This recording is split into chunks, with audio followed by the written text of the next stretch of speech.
Well, Steve, we're recording another episode of the Steel Target Paint Podcast. Before we start, I just want to thank everyone who's been listening.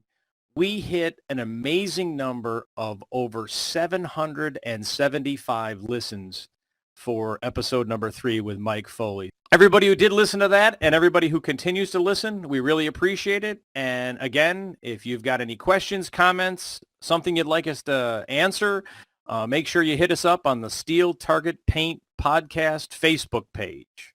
So, Steve, how you been? Doing pretty good, Jeff. How are you doing? I am great. You know, we got done with a match, been doing some shooting, practicing, getting ready for the Alabama State match coming up. Area 6 is in 3 weeks, and so I think I'm going to see you at Area 6, aren't I? Absolutely. That's the plan. Well, bring that Diva fan. We're going to need it. Hey, do you think we can forecast a little bit of rain out of the picture this time? You know, I'm hoping. It's Florida and it's the summer, so rain happens. So you might want to bring that umbrella too. I certainly may. So what have you been shooting lately, Jeff? Did you shoot any matches this weekend? No, haven't shot any matches. Steel went down to Punta Gorda and shot a USPSA match with the PCC. Actually had a classifier there, and I don't understand all the voodoo behind the USPSA classification, but if I ran the numbers right, I may be becoming an A in PCC and USPSA, so I'm looking forward to seeing that run and seeing if I made the A class. How about yourself? Oh, that'd be great. You know, Jeff, I did not shoot any matches this past weekend. Having my own home range now, which is turning out to be a significant benefit. I've been working on my single stack and drawing from a holster. I finally got my holster rig configuration squared away with a Red Hill tactical holster with a Safari Land USPSA kit on it, and it is just dialed in. So now I'm just trying to progressively work better and quicker on getting my draw on that first shot, and that's really what's holding me back from bumping up a class or 2 classifications in single stack. So that's what I've been working on this past weekend. My hands and my shoulders are sore, and wow, thank goodness I got an ammo sponsor. That's awesome. So when is the Steve Foster Memorial first match going to happen at the range? You know, I wish I had $1 for every time somebody's asked me that question. I'm currently talking to my match coordinator, my wife, about some available dates, and we'll probably do something maybe later in the winter when it starts to warm up just a little bit, because we've got quite a few matches on the schedule the next couple of months, and yeah, I need to take some time off over the holidays, over Thanksgiving and Christmas, and we'll do something here in the next couple of months. Well, you know, I need 1 day's notice, load up the truck, and I'm there. Sounds great. Well, we've got Heather Martin with us today. How you doing, Heather? I'm doing really good. Did you go shooting it all this Enjoying past our weekend? warm weather up here. For our listeners, where's up here? Minnesota. And yes, it actually gets above 90 degrees sometimes in Minnesota. It's not always cold and snow. So it hasn't started snowing yet. Is that what you're saying? I know it's still August. Yeah, it hasn't started snowing yet, but we're days. Unfortunately, it will come. But that does not stop us from shooting, though. Absolutely. Well, that's why Steel Target Paint makes various colors as well as white. We've got Target Tan out now, other colors so you can shoot all year round. Definitely. You know, Steve, I'm going to break out here and give a little backstory. At the last Nationals, I met William Perch, and William shoots in Alaska, and they actually shoot orange plates because their berms are covered in snow, and they couldn't see the white plates. So the Steel Target Paint orange works for them up in Alaska. That's great. Well, Heather, we typically start off this podcast with a shooting tip. And I know that you've done a lot of shooting in the last couple of years. Do you have a shooting tip you could share with our audience? Yes, I do. My shooting tip is Nuun, N-U-U-N, electrolyte tablets. Sounds kind of weird probably as a shooting tip, but I gotta tell you, you guys have talked about before, and other people always talk about how important hydration is for both, you know, your mental health and for your physical health at these matches. And for me, I have been using electrolyte tablets that I put in my water for years. I started using them years ago. The gym I was working out at, trainer introduced me to them, and they're great because they're a tablet that's about the size of a quarter. They come in a tube that's about the size of a roll of quarters. You take one out, you break it up, put in your bottle of water, wait about a minute, and now you have water that's filled with electrolytes and tastes good. So I always recommend to people to make sure, aside from drinking water, it's the electrolytes and stuff are important. Those Noon tablets are really great because they can go in the range bag. They're, you can fly with them. They aren't liquid, so, you don't have to worry about any TSA requirements. So I can take them everywhere. I always have a variety of flavors. They're great. And I always tell people too, if you haven't used the Biffs at least once while you're at a match, you aren't drinking enough water. And for a female, I think we should get like a Medal of Honor for having to use those sometimes at matches. It's a war zone sometimes going in there, but it's important to make sure that you drink enough water and you're actually hydrated enough when you actually have to use them. Well, that's a fantastic tip. I'm not sure if you remember this or not, Heather. We were at the East Coast Steel Challenge Championship last year. It's typically the third week in September. I can't recall if we were squatted together, but I know Trent and I were squatted together, and I don't know what happened. The week before it was probably 75 degrees and sunny with a light breeze. And on that Saturday, it was just unbearable. It was 98 degrees in the shade, and it was 99% humidity, and I felt like I was going to have a situation, and you let me try one of those, and it was almost instantaneous how much better I felt in a very short period of time. So I really appreciate that to this day because that could have been a bad situation. That's a great tip. All right, so let's talk about how did you get into shooting or in the shooting sports? Well, I had there's a gentleman I worked with at a previous company many years, 5 years ago now, 6 years ago, and he had been bugging me and my husband to come join a local Rimfire match, and for about a year, I was coming up with excuses why I couldn't go. I didn't shoot. I grew up around, my dad was in the military, so I grew up around guns. My husband is a sportsman. We'd occasionally go to the range, but I didn't really shoot myself. So I was rather nervous, and I didn't want to go. Well, you can only say that you're busy, you got to wash your hair, the dogs need to go to the vet, and make up excuses so many times. When I start having to use up excuses like I have to babysit my niece's kids, that's really when it hit the point of, yeah, you just need to go. So my husband said, you're going. He forced me to go, and I went to a local Rimfire match. It was at the time his Ruger Rimfire. Used this friend's firearms, and he has involvement in law enforcement, so of course he has a tendency to shoot limited. So not only do I not really know what I'm doing, I don't shoot often, but I'm out there shooting with a stock 10-22 and a limited Ruger 22-45 light. I couldn't hit the broadside of a barn. Yeah, I was about to say, what could possibly go wrong? Yeah. They actually had a Texas Star for one of their stages, and this was how bad it was. With the 5 strings of the Texas Star, I hit one target. One. That's a lot of wasted ammo.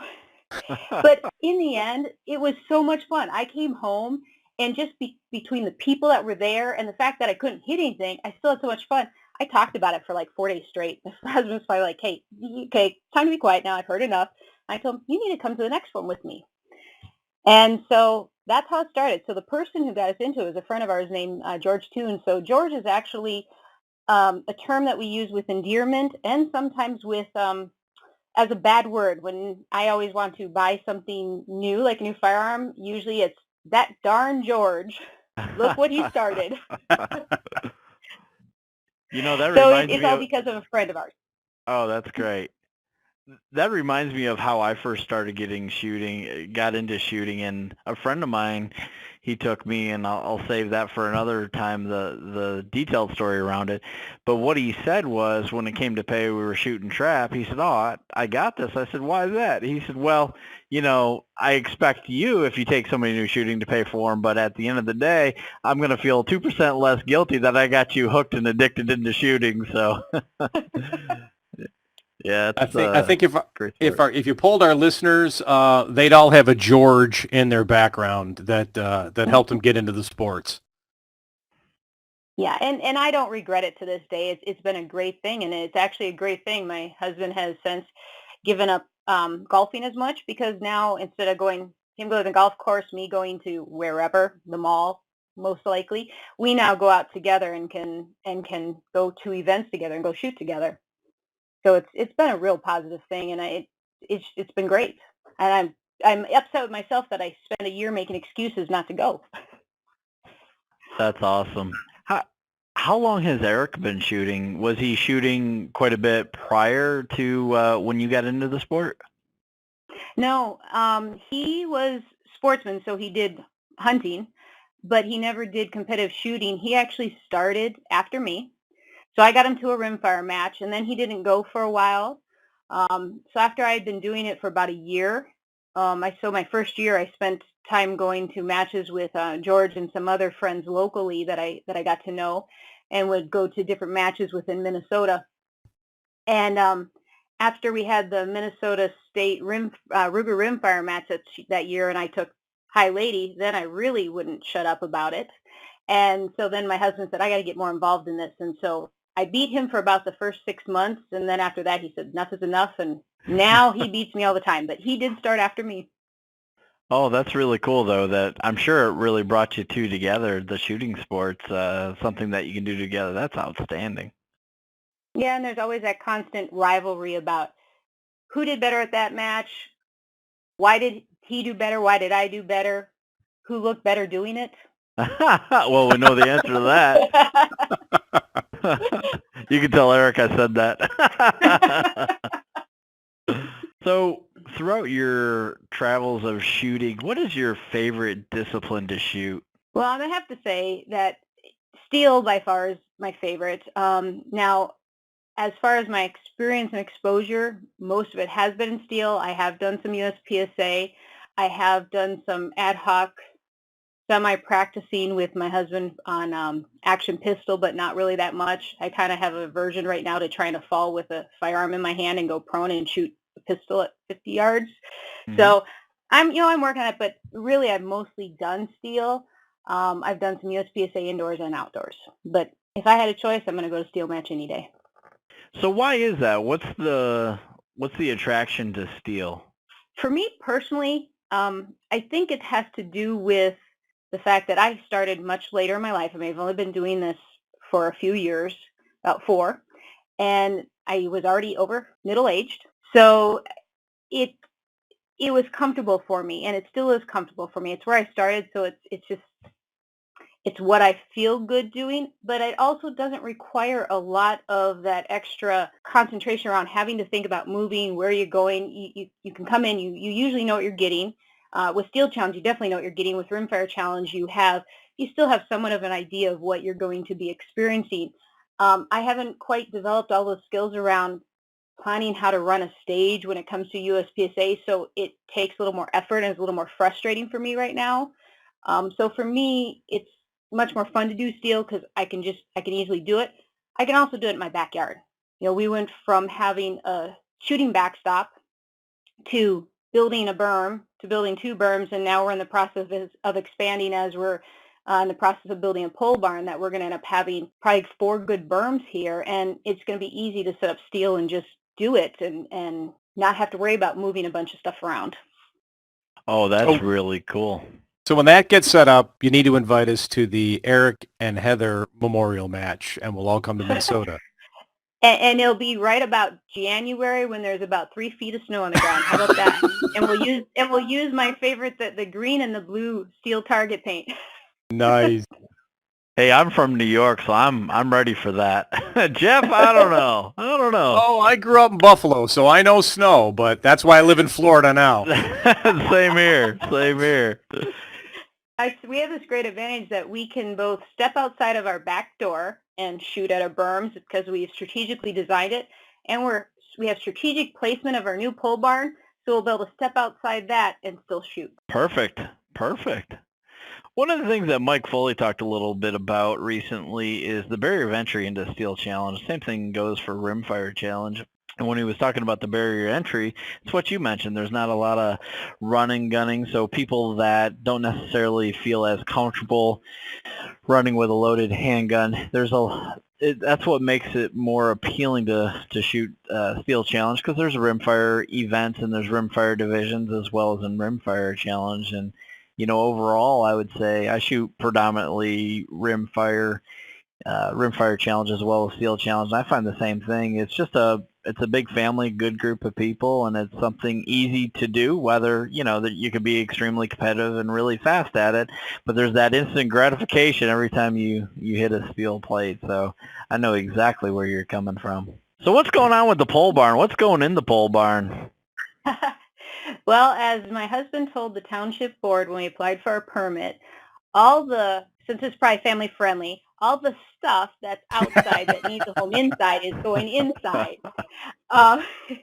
Since we live out in the country, and so for us that entails things like a bobcat, big lawnmowers, trailers, we have horses, so hay wagons.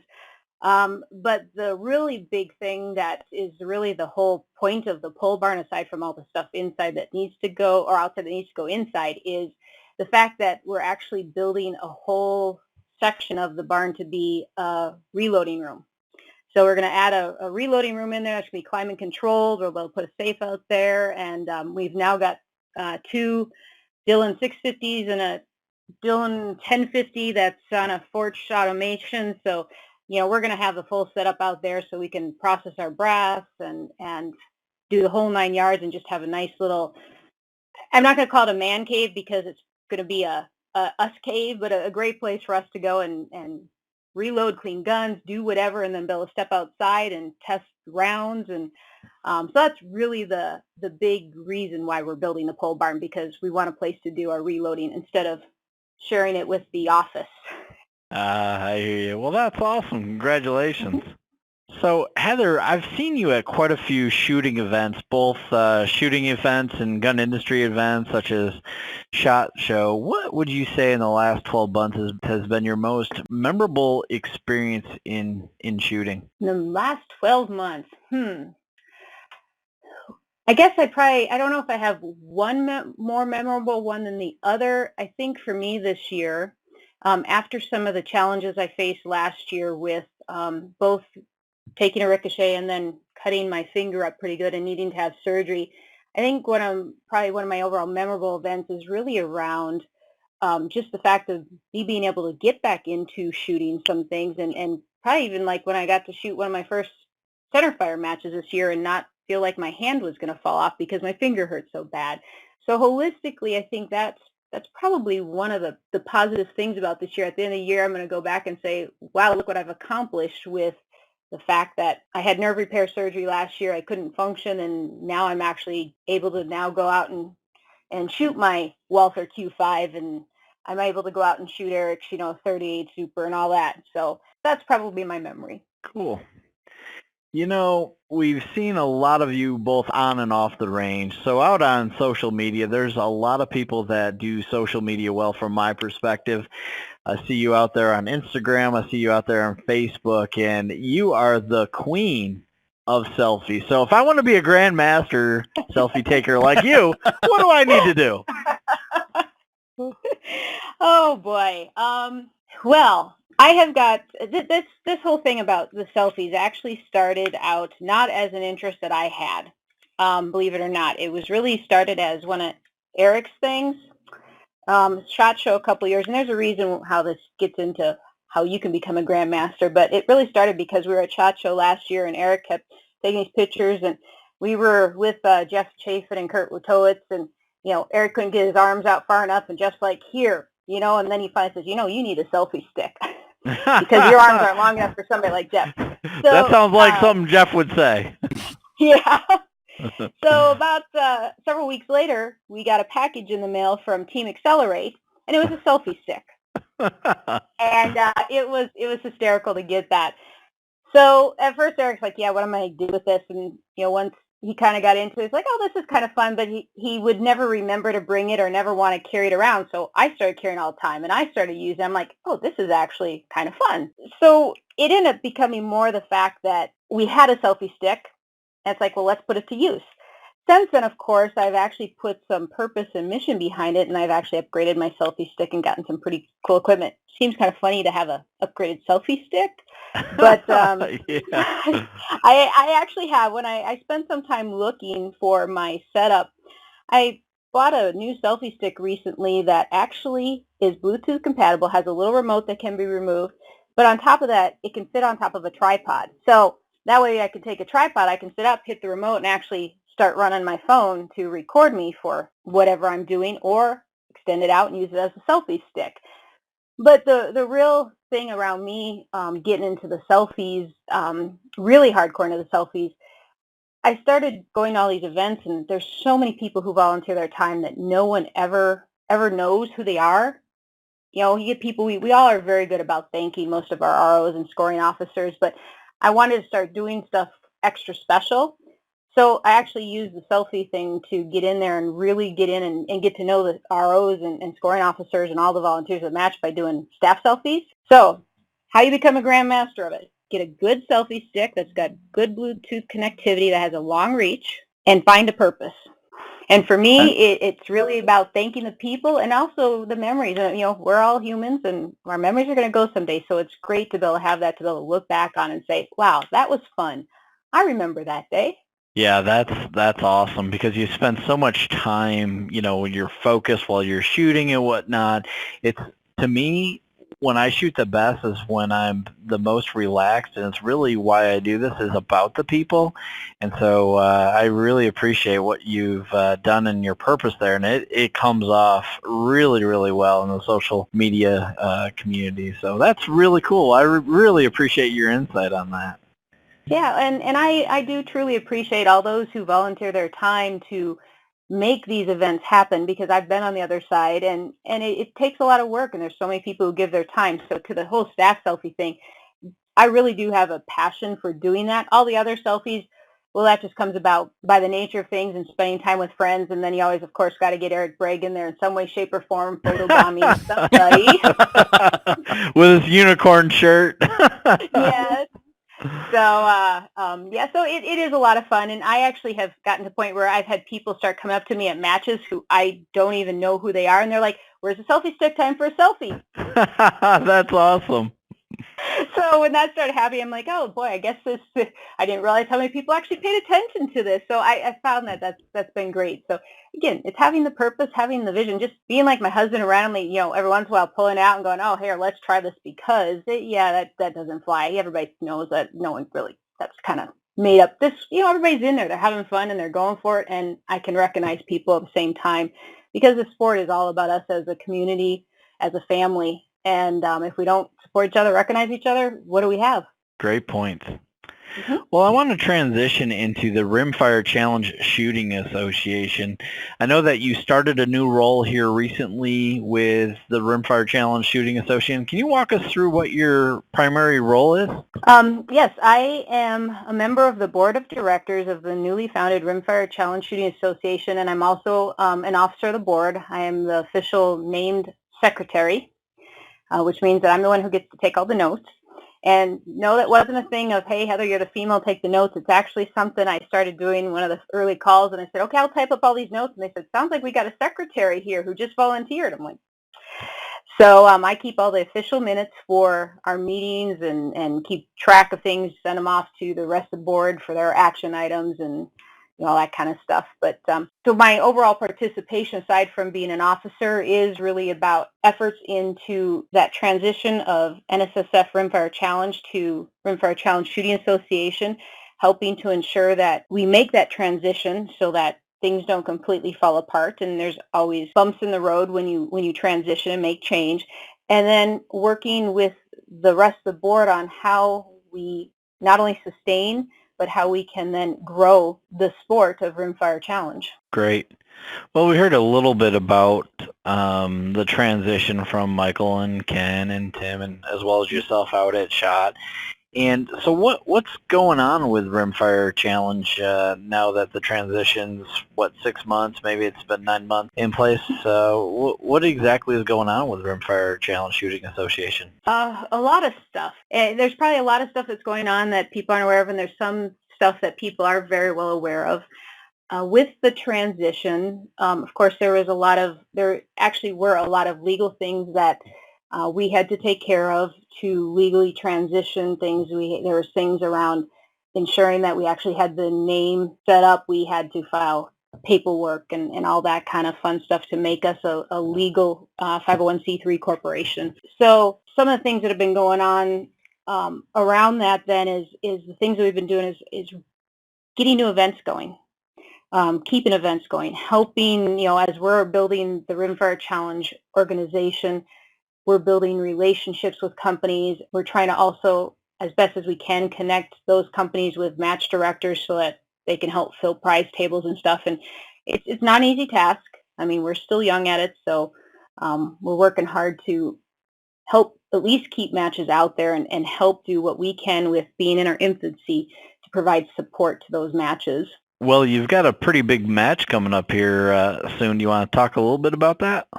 Yes. So we do have the World Match coming up. This is something that is fairly new, I think, for several of us, and probably for an organization like this. I mean, NSSF did not host any World Rimfire matches. It was given to clubs to run. So with the transition and changing of the guard of all this, there were some things that we had to make some decisions on fairly early on without really knowing what our options were, what that entailed. And one of those things was very early on, and when I say early on, there was already discussions happening before I got involved in the board about where are we going to hold Worlds, how are we going to get the right location, how are we going to get clubs engaged, what do we ask, and so there were some decisions made, and there was a arrangement worked out with Lucas Oil for at their range, which is a great range. I got to shoot the Lucas Oil PCC match there last year when it first started, opened up. Really great match, and personally I'm a little biased. It's only an 8-hour drive, so it's very close for me. But we were able to set that up, but that in turn, since we're setting up at a range like that is not a club, we've had to do a lot of work to prepare for it. So we've been spending a lot of time getting sponsors, which you've probably seen a lot of that on Facebook, on the Rimfire Challenge Facebook page and the Rimfire Challenge Facebook group, but all the sponsors that have actually stepped up to support the match. And then it's all the things that go on to make the match happen. We've got the match director that's working on stage designs. We're working on side matches. I actually just got an email today about another company that stepped up to run a side match. So we're trying to pull all those pieces together to prepare and make sure that we have a good match coming up. And so for the record, I have no input to stage design. I will not see them. I do not get a competitive advantage.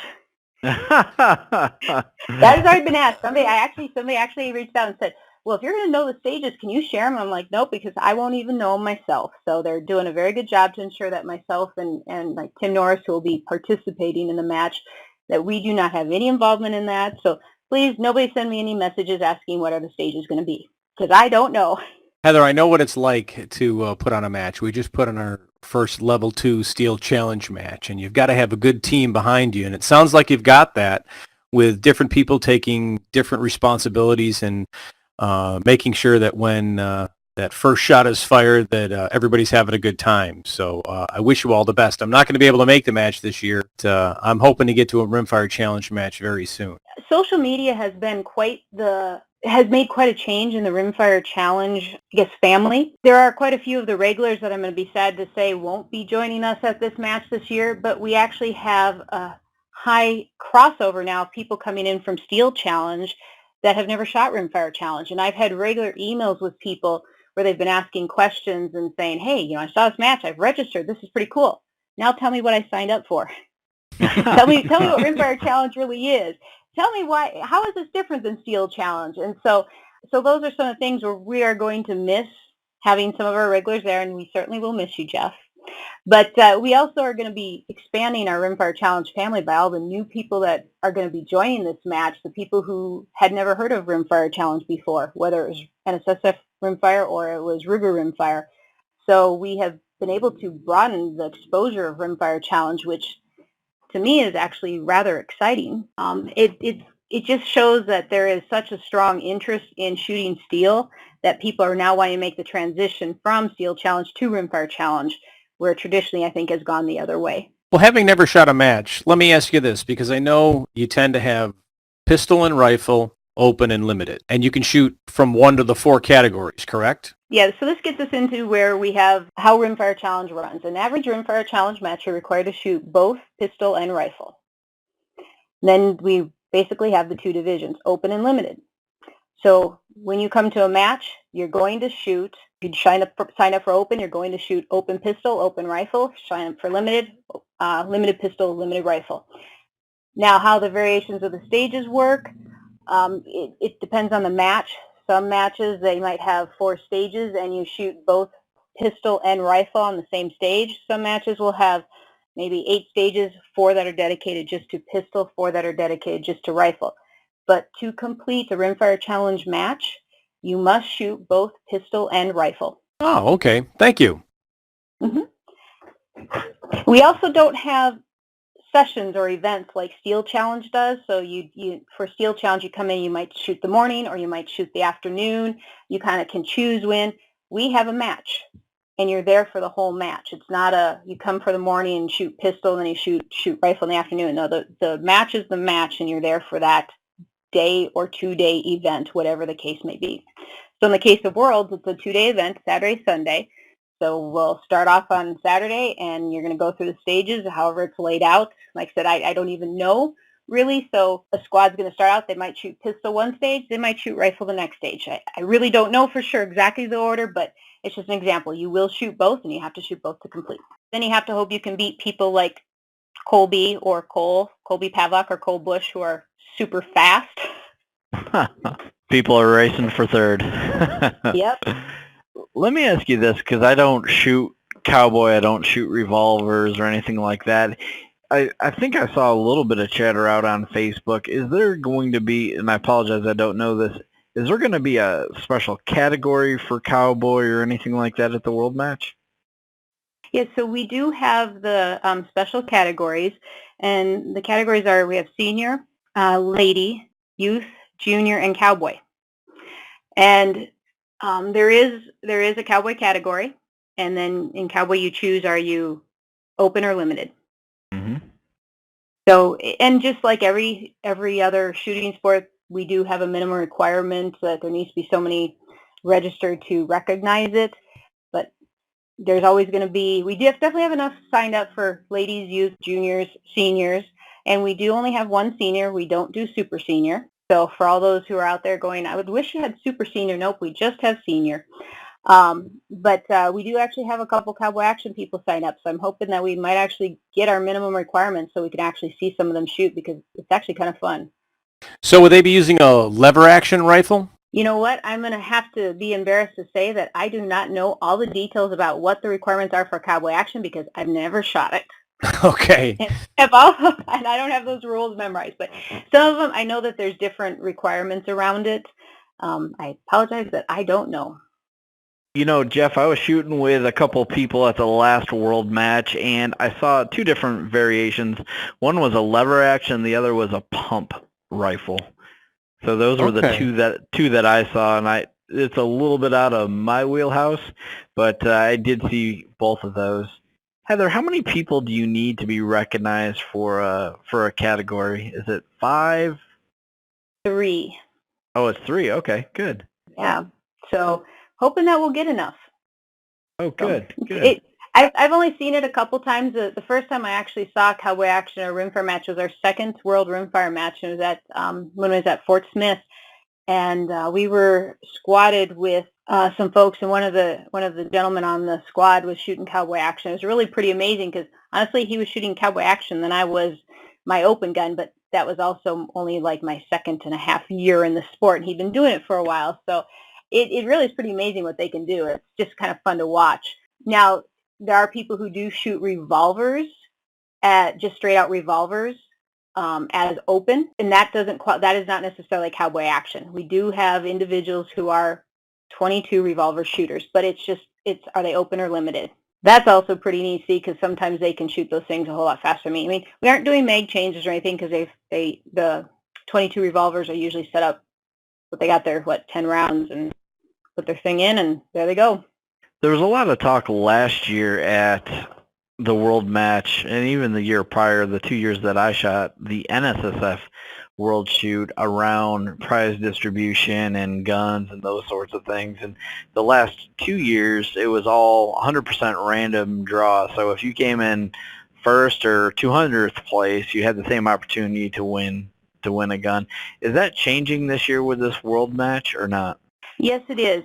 We actually did put in the rule book when Rimfire Challenge Shooting Association became the face of Rimfire Challenge.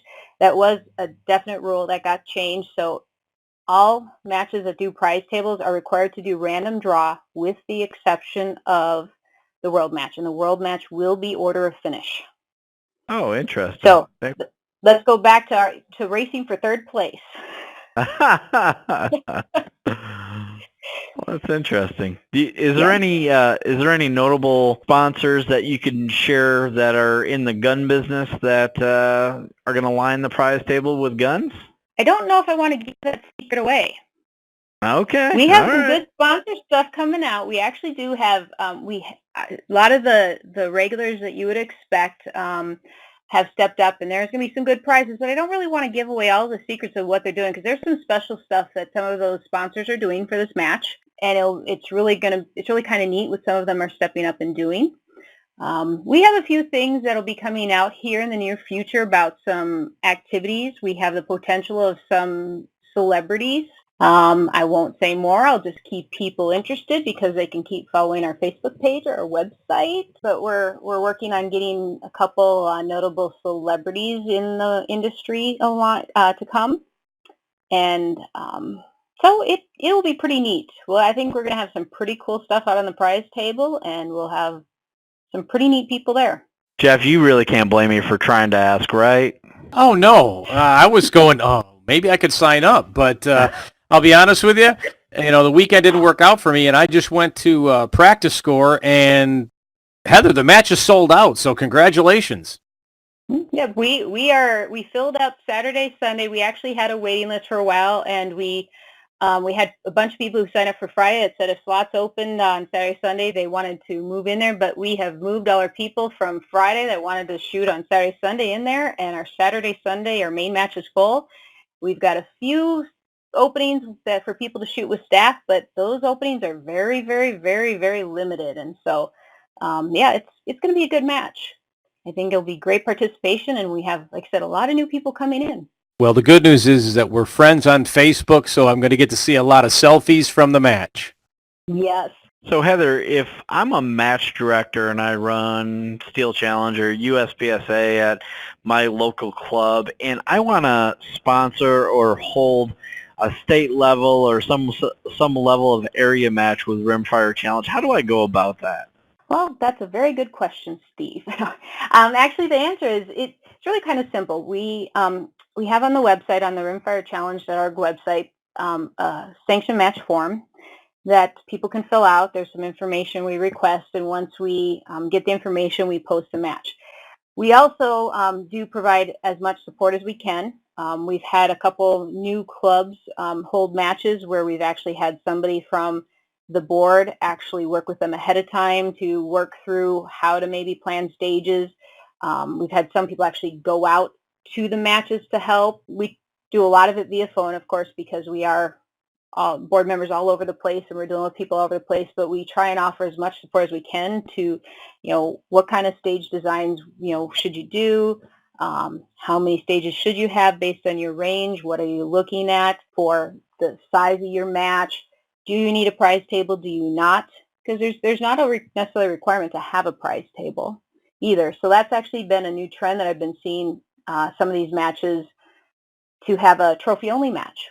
But we do as much help as we can to provide guidance. The other thing that we've been doing to help with clubs that are interested is trying to connect them with what I'd say is like a match director mentor, reaching out to somebody who's already in the industry, who has done Rimfire Challenge matches, and connecting them with new match directors so that they have somebody who they can also turn to besides just a board member per se. Yeah, we're building the community, and we're helping to build the whole family in general. Great. Jeff, do you have any additional questions for Heather? I have one, and it's something that I've always wondered if there's going to possibly be this. One of the things they do in Steel Challenge is we have a classification system, and we've joked about, people are shooting for third with shooters like Cole and Colby out there. Has there ever been any consideration of having some standard courses of fire that would be considered classifiers for the Rimfire Challenge? Or is the thought to just keep it open and you just go and compete? That is a very good question and actually a very hot topic, and we get that frequently. I'll honestly say we don't have an answer to that right now. We've had multiple discussions. We go back and forth.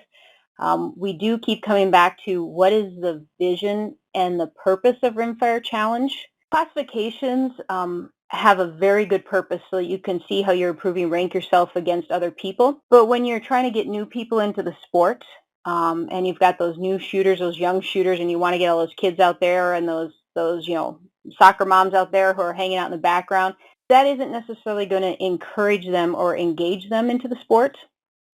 So there are discussions about the future of Rimfire Challenge and how we can expand Rimfire Challenge and grow to meet those needs. And granted, it's been less than a year that this board has been together, and there's been a lot of ideas that have been discussed, but there are ideas that have already been charted out about, are there new divisions of Rimfire Challenge or new parts of Rimfire Challenge so that maybe you have more of that, could be pro-am or professional type level or classification level where you can still protect or keep the original vision and purpose of the original Rimfire Challenge going. And we are certainly open to ideas and feedback and suggestions. We need the community to help us. So anytime people have got ideas, they can reach out to me on Facebook, email, whatever. They can email our admin email, admin@rimfirechallenge.com. We're always looking for ideas and feedback and suggestions for that kind of stuff. But that one in particular, we've heard a lot, so we definitely have been having discussions about that and talking about what does the next phase of Rimfire Challenge look like.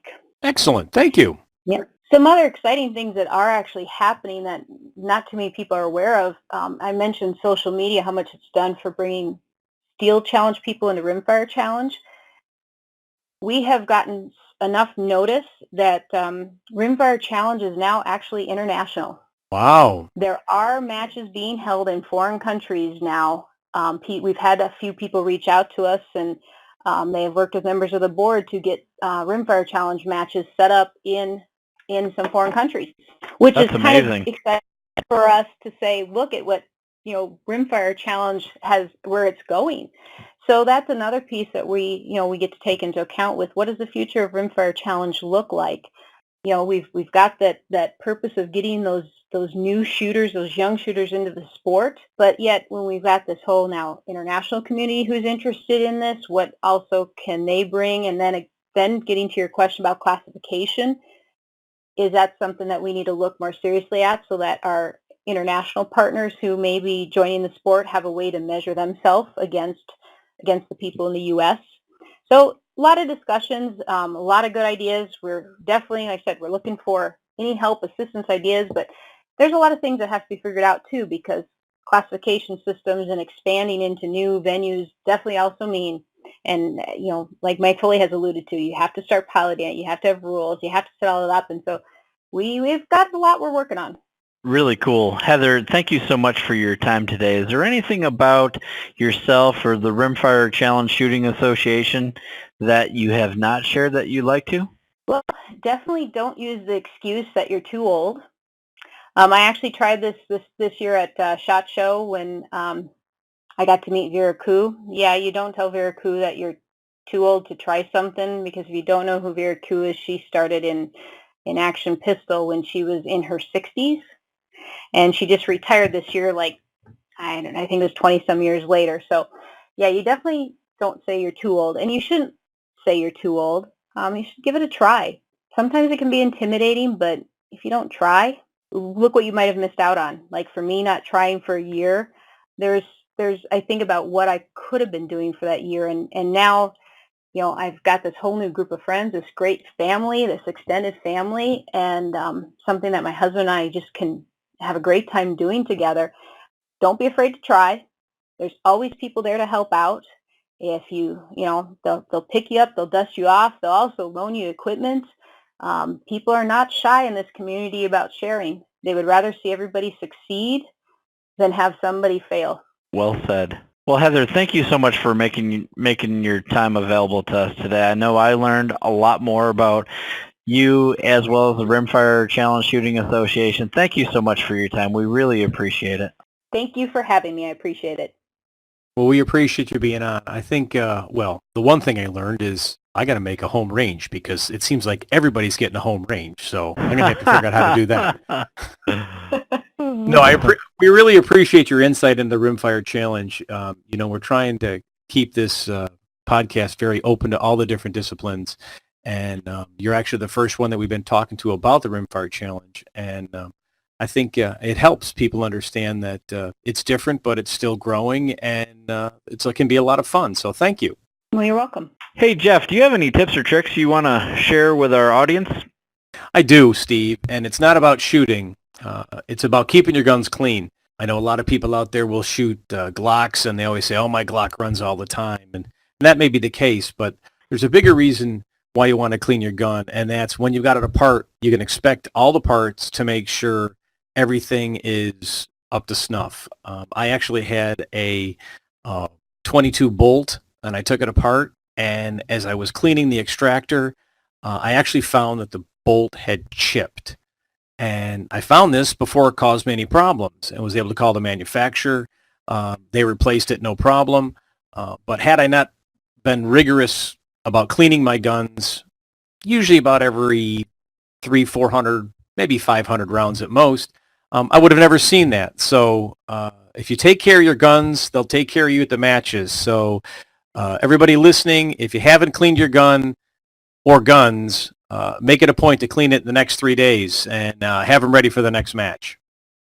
Well, that's a great tip, Jeff. And, we spend a lot of money traveling around the country to shoot matches, and it would have been unfortunate for a couple of dollar spring or a couple of dollar extractor to take away from the $1,500 you spent on travel and match entry fees. Absolutely. Wow, that's a great tip. Thank you, Steve. There is so much on rangestore.net right now.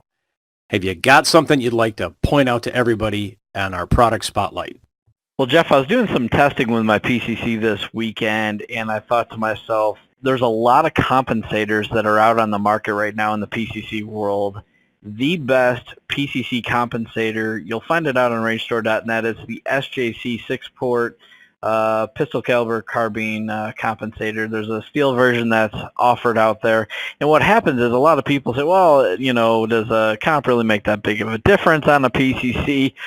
Yeah, it does. And I've got some slow motion video that I've got out on my YouTube channel of me shooting an SJC comp. So what happens is there's a couple ports. There's 2 ports that go up to act like a rimfire comp or a normal open gun comp, and so it pushes gases up to keep the barrel down. But what's unique about the SJC comp is there's a couple of ports on the side of the comp, and it's back cut towards the shooter at I don't know if it's a 45-degree angle. It looks like a 45-degree angle. So what happens is the gases go through. Some go up and some go out the side. But what happens is the gas catches the side of the comp. And so what actually happens is the comp pushes back on the gun, which pushes back on your shoulder. It's not a lot of pressure. But what happens is when you pull the trigger, the combination of the gases going up as well as the side of the gun stays completely flat. And I've tested this comp down to 600 feet per second in 115 grain 9mm, all the way up to 1400 feet per second. And there is no noticeable difference in the feel or sight picture between that magnitude or that range of power factor ammo used between the two. So go out to rangestore.net and get your SJC comp. And just a reminder, we have a discount code set up for all the listeners of this Steel Target Paint podcast. The discount code is STPodcast10 to get 10% off. Fantastic product, Steve. Thanks again. Where can we go to get all the matches that are out there coming up in the next couple weeks or the next couple months? Well, for me, one thing I like to do is I go to steelchallenge.com, and under the Find Matches section, you're going to see a calendar of all the events that have been posted.